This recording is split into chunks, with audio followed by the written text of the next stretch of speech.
যেভাবে আজকে সাংবাদিকদের উপর, পুলিশের উপর আপনার বাহিনীকে লেলিয়ে দিচ্ছেন, এর চেয়ে অপমানকর কিছু হতে পারে?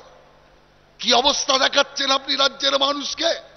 খোদ কলকাতায় আপনার বাড়ি থেকে 2 কিলোমিটার দূরে পুলিশ তৃণমূলের হামলায় টেবিলের তলায় গিয়ে লুকোচ্ছে, পুলিশ লুকোচ্ছে টেবিলের তলায়।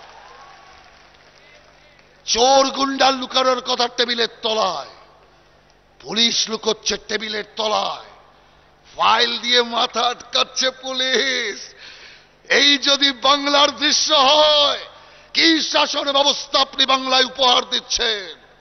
সেই কারণে আমরা পরিষ্কার বলতে চাই, বাংলায় আইনের শাসন প্রতিষ্ঠা করব, শান্তি আনব বাংলায়।